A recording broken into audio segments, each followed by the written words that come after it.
Running on Air by eleventy7, Chapter 7, Part 2. It's a 2-hour drive to London, but Harry pulls over just 20 minutes later in Salisbury to check the route. When he looks up from the road atlas again, Draco's there. He's sitting in the passenger seat and gazing out the window, forehead pressed against the glass. Harry wonders if he's been there the whole time, and he studies Draco's face. Is he unhappy that Harry is driving his car? Does he hate seeing someone else in the driver's seat? Draco's gaze suddenly refocuses, and Harry realizes that Draco's staring at him in the reflection of the window. Watching Harry, watching him. It's like a circle. Then Draco smiles. It's a crushing relief to Harry, who remembers only too well the agony on Draco's face when he last vanished. "I'm sorry," Harry wants to say. "I won't ask questions, I promise. I won't make you disappear again." "We could go anywhere," Harry says instead, in his quiet voice. Draco turns away from the window then and looks at Harry. "Anywhere?" "Anywhere." Harry studies Draco. "You look tired." Draco glances away. "It's hard trying to do this." "Do what?" "Come back." For the first time, Harry realizes that for Draco to make himself real like this, to appear to Harry, to manipulate visions of reality, he must have to invest a great deal of energy and perhaps magic. He wonders if that's the reason why Draco didn't appear again for nearly a week after the incident at the apartment. Perhaps it had taken Draco that long to simply recover and gather the energy to try again. "Is this legalomancy?" Harry asks, changing the subject. He won't ask Draco where he is. That sort of question clearly extracts surprise. "In the manner of speaking." "What's that supposed to mean?" Harry's completely bewildered. Draco studies him for a long moment. "You know," he says at last, "when I first realized you, of all people, were managing this case, I was angry." He pauses and glances out the window again, staring at his reflection. "My last chance, and it was wasted on you." "Thanks a lot." "You were impulsive. You never stopped to think about things. You can't compartmentalize. The worst person for detective work." Harry opens his mouth, thinks for a moment, then shuts it again. Draco looks at him. "And look how you've changed," he says. "Is it just me, or did you just pause to actually think about what you were about to say?" "I'm still impulsive." "Well, over the course of my observations, I've decided that your impulsivity is not necessarily a negative quality." "Was that a compliment?" "It was an observation." And Merlin, it feels so close to being perfect. They're sitting here, bickering like they used to be, but there is a faint familiarity that was never there before, and Harry just wants to stay here for a little while longer. Just a little while, until he can forget everything else in his life. "Does it take a lot of effort for you to stay here?" Harry asks, wondering if Draco will suddenly vanish again. "Are you going to leave again?" A car passes them, headlights ghosting across the Renault Megane, illuminating Draco's face for a moment. Then the car continues on, and they are cast into darkness once more. "Coming home is hard. Going away is easy," Draco says. "I suppose we have something in common then." Harry hesitates, thinking he shouldn't be sharing something like this with Draco, when he hasn't even told Ron or Hermione, but "Most of the time, I don't want to go home," Harry says at last. "I don't even know where home is, really." Draco studies him. "I suppose we have something in common then," he says after a long moment. They lapse into a natural silence. Harry starts the car again, his route decided, and merges onto the road. He hopes Draco will stay there, just watching the world pass by, but after a few minutes, Draco speaks again. I have to leave. Are you in danger? Harry can't keep the worry from his voice. Draco shakes his head. Too tired. I can't focus anymore. Oh. Harry suddenly remembers another question. Listen, if this is legilimency, is it you doing it or someone else? Is someone there with you? Draco pauses. I'm alone, he says. Then he hesitates again. The air seems to shimmer around him and his body tenses. Harry realizes what's about to happen and shakes his head. Don't, he says urgently, braking hard and pulling onto the shoulder of the road. Don't do this. It's not worth it. Stop! In inceptor finis est. Draco says, the words lashing through the air like electricity, and his final words are choked out in a fit of obvious agony. My father!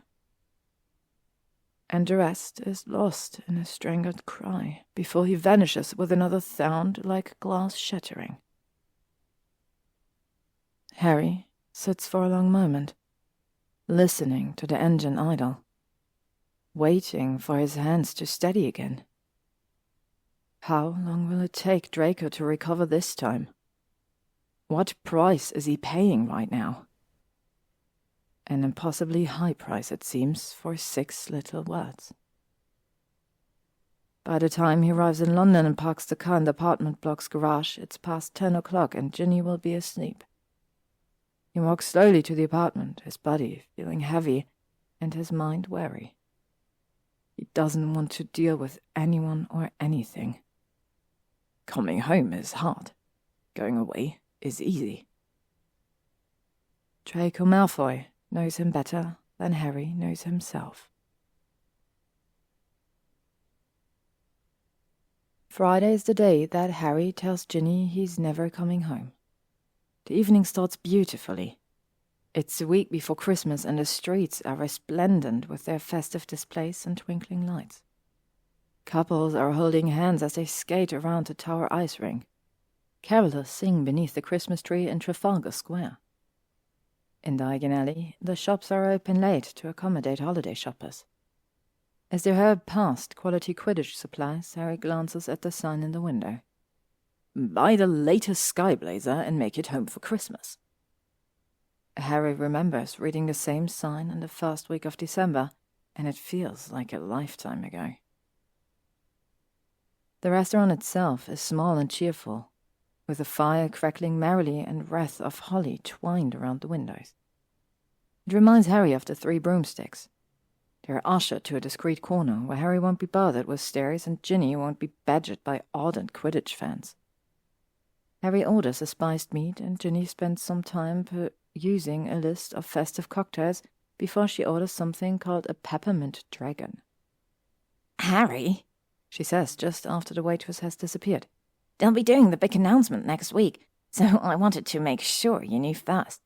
But I had to wait for everything to be properly confirmed, of course. You've been made captain, Harry says with surprise. Ginny's always had a lot of ambition, but Gwen loves her job and has no plans to resign as far as Harry knows. Better, Ginny says, her eyes bright with excitement. Harry, I've done it. I've made the English national team. Harry sits back. That's really... Congratulations, Ginny. This is amazing, Ginny says. I'm on the reserves, of course, but it's generally a stepping stone to a full-time position. I know one of their chasers is heading into early retirement from a bad back injury, and I've been told that if I prove myself in practice, I have a legitimate chance at the filling of the position. The waitress arrives with the spiced meat and a cocktail the color of a candy cane. Harry sips at the meat, if only to have something to do. The good thing is, we don't even have to move, Ginny says.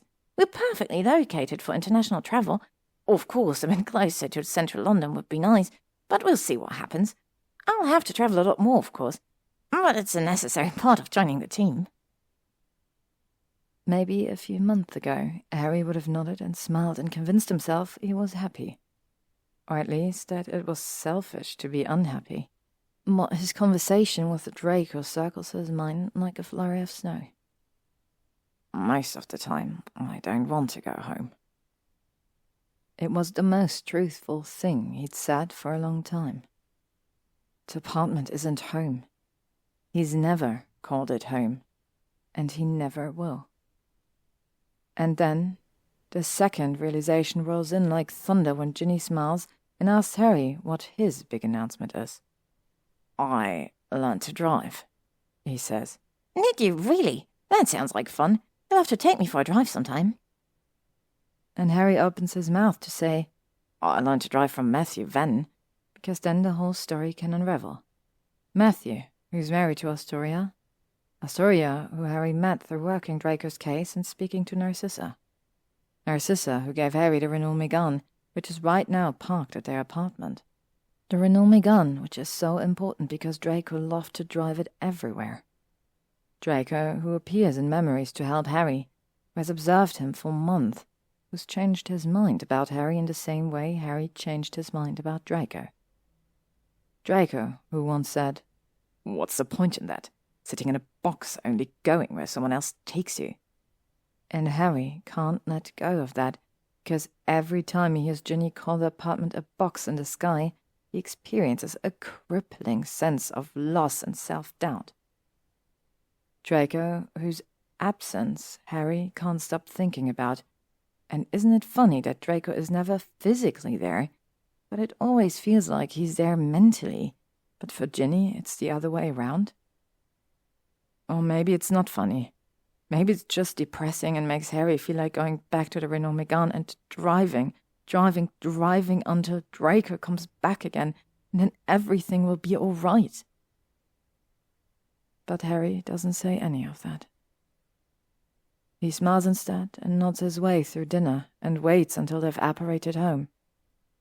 And just as they're standing in the bedroom with Ginny folding her robes and Harry sitting on the edge of the bed, he says, I didn't even notice. Notice what? Ginny asks, pausing in her folding. Our relationship ending. Ginny goes very quiet then. Harry waits. It seems like the sum of their relationship these days. Silence. Ginny says, Neither did I. That night, they lay in bed together. Harry holds her one last time. Are you happy? He asks her. She's silent for a long time. I don't know.